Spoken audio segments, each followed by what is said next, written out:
The Chicago Bulls find themselves up at halftime against the Houston Rockets. The Bulls are playing really well as a team in this game. We're going to talk about it all and more. You already know what you got to do first.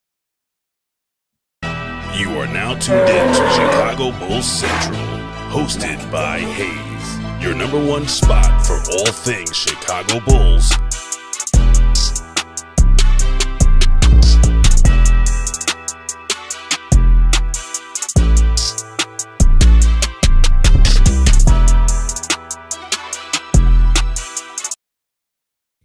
What's going on, Bulls fans? Welcome to another episode of Chicago Bulls Central, your number one spot for everything Chicago Bulls related. I'm the host there, Haize. More importantly, you guys can follow the channel at Bulls Central Pod on every social media platform we happen to be on. With that said, let's go ahead and get into it for today. After a cold first quarter from Coby White, he scored 10 points in the second quarter of this game, which is really good to see Coby White get going. He's 3 of 9 from the field, though, 5 rebounds, 1 assist, only 1 turnover and 10 points. Trey Jones leading the way for the Chicago Bulls with 12 points. He's 5 of 6 from the field with 5 assists and 1 rebound as well. 8 points from Montes Bucelis. He already got his dunk for the night. Vooch is 3 for 4 for 8 points, but he has a plus minus of +3, surprisingly, even though the Bulls lost a 9-point lead when he was on the court, but they did come battling back, so that's a really good thing to see there. Julian Phillips was 6 off the bench. Dalen Terry with 8 off the bench. Patrick Williams with 4. And we got to see something we don't see a lot today. We had a lineup, briefly, but a lineup of Zach Collins, Jalen Smith, and Patrick Williams at the 3. Billy Donovan, I don't know what got into him, but he ran an actual traditional lineup out here. And I'd like to see what the plus minus was on that lineup. I'll get those numbers here in a second, but it was just interesting to see Billy Donovan go to a more traditional lineup. We've all kind of been calling for it, but it's good that Billy Donovan's finding ways to get Jalen Smith involved in the game, because you want to have him out there. That's really good. So that lineup that I mentioned played 6 minutes together. So 6 minutes and 47 seconds, so almost 7 minutes of having Patrick Williams, Zach Collins, and Jalen Smith out there. They were a plus minus of +2. They had a net rating of +20 and an offensive rating of 120 and a defensive rating of 100. So positive results in a small sample size. We'll see how Billy Donovan, if he goes to that lineup anymore here in the second half of this game. But the Bulls find themselves up by 5 right now, playing really, really well. Surprisingly, not surprisingly, they're getting out rebounded by the Houston Rockets, 23-18. But despite that, the Bulls are right there in second chance points. It's 10-9 in favor of the Houston Rockets.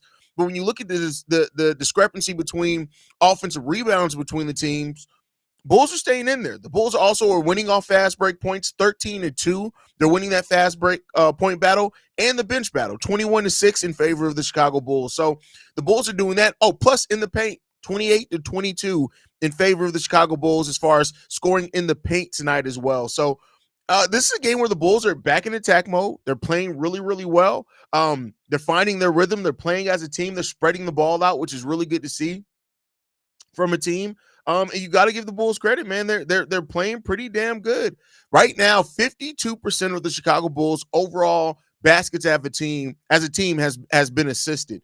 That's really well. You're getting everybody involved in that way, and you really love to see that. So, the Bulls are out here trying to listen. I tell y'all what, man, this Bulls team continues to surprise, man.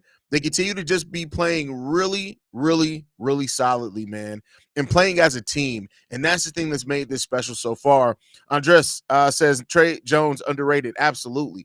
Absolutely. Like Trey Jones, I've said it before on, I think I said it on the pregame show. Like, in a lot of ways, Trey Jones has made this free agency going. It's going to go his way. Like, he's going to really have a lot of power in free agency for sure. So I like the movement of the Bulls team. Ball is going well. Yeah, they're moving the ball around really well. Really well. Bro, we have so many good guards. How we decide who to keep and who to let go. I'm scared for AK. I mean, here's the thing, man. Like I said, like the Bulls have guaranteed contracts. Unless they can find a trade for Zoe, find a way to dump Javon Carter as part of like a Vooch deal or something else. I still think it's slim chances that Trey Jones come back, but we'll see. We'll see. I know we already addressed this last game, but what the fuck is Vooch doing playing? He's doing nothing but hurting us. Collins instantly had a positive impact. I mean, listen, Vooch we had a 9-point lead. when Vooch checked into the game in the second quarter, that went down to a 1-point deficit. Now, we ended up going back on another run to end up getting it together. And a lot of those mistakes, even over that run where we lost the lead, wasn't all on Vooch, but you just got to continue to look. Like I say, he's +3 so far in this game, but if you watch it, Vooch is still Vooch, man. Better than this game, better energy, better execution this game than last game, which is really good to see. But the Bulls did allow an 8-2 run here to finish the second quarter, so we got to tighten that up, right? Good that the Bulls still hold the lead, but after us going on a 16-4 run to allow them to go 8-2, got to see who's going to come out in the second half on fire. So Bulls looking good, Haize. They need to tighten up their defense, though. The defense has actually been pretty good. I'm not saying it's been amazing. You could always get better defensively, make no mistake about it. But I think we're playing pretty good. They're only shooting 36% from three, 48% from the field. We're shooting better in both those areas than them. We aren't necessarily the best defensive team, but I think we're doing pretty good defensively. Now we got to wait and see because Ime Udoka is going to make halftime adjustments, and we got to see how the Bulls respond to those adjustments. Really solid half from us there. Rockets giving up a lot of turnovers. Also, it'll surely be better second half. Van Vliet is cooking. Overall, solid game for so far from the Bulls. C-Red, I absolutely agree with you, FK. Absolutely agree with you. Billy been actually coaching. Yeah, I said this in the Discord right before I came in here to do this halftime hangout, is that it's funny how Billy Donovan's coaching has been much better as far as getting everybody involved to their skill set once you removed both his safety nets. And that was DeMar DeRozan and Zach LaVine.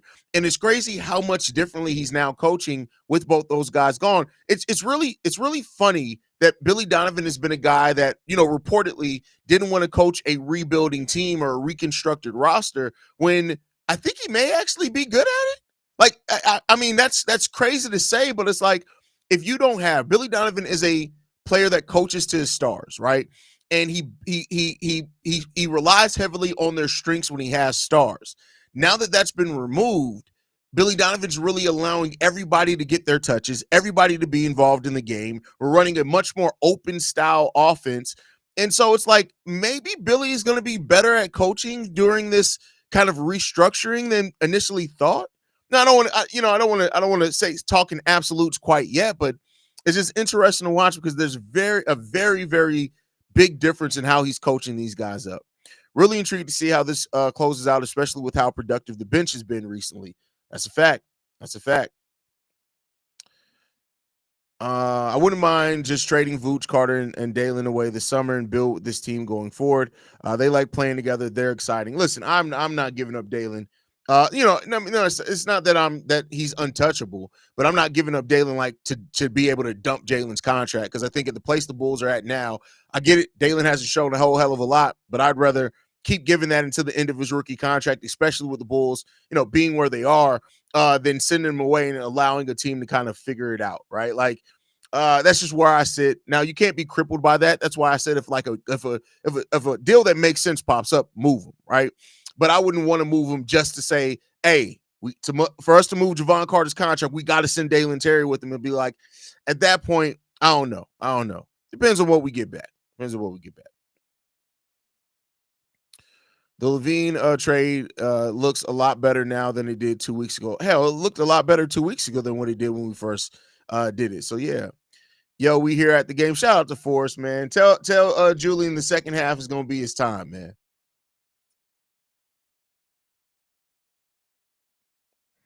Is Trey Jones going to be restricted free agent or just no? He's unrestricted free agent, completely unrestricted.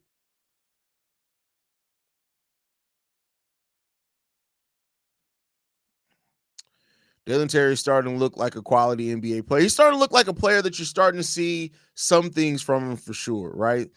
And we just got to see if that's going to continue going. Not saying keeping Zoe is a bad thing, but this is why picking a direction is important because now it seems the move was to trade Zoe and Vooch for some picks with the way Trey Jones looks. Yeah, I mean, listen. But I can't blame them for not feeling safety in that, right? And wanting to lock in Lonzo because you feel safe in that. But I listen. Yeah, man, it is what it is.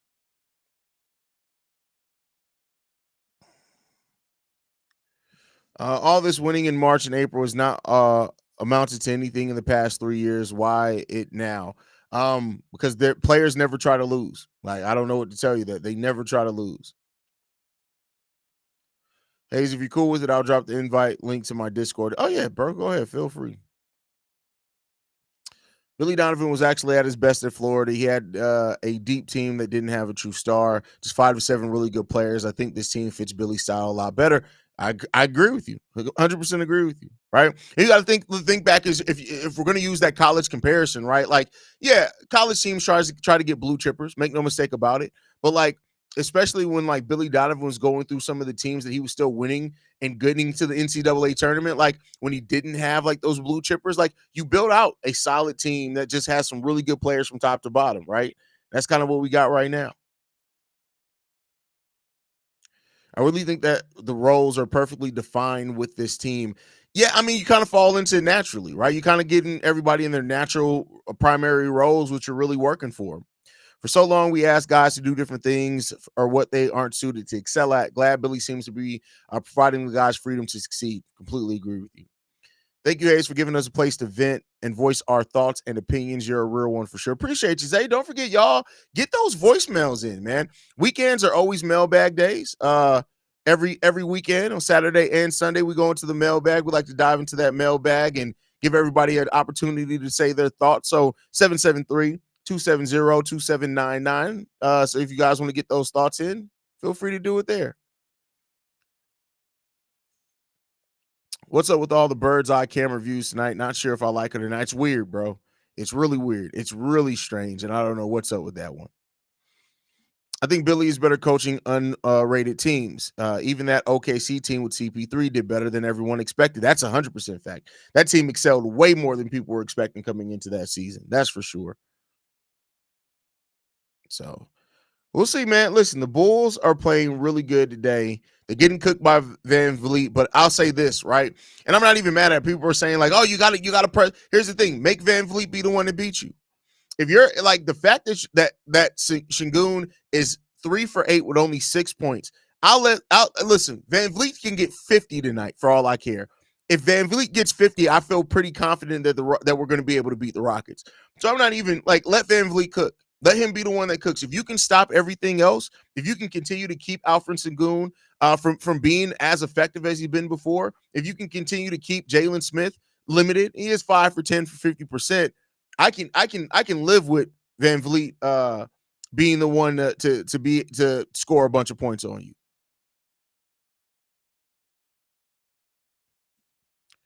I'm sure there are fans who think that Bulls don't need Giddey with how they've played, but they could be up 15-20 if he was playing. Yeah, I mean, listen, fans are going to try to make that statement anyway. That just is what it is, bro. This reminded me, like you said, of the old days before Rose came here with Kirk Heinrich and just guys that hustled and showed heart. Facts. 100% facts on that one.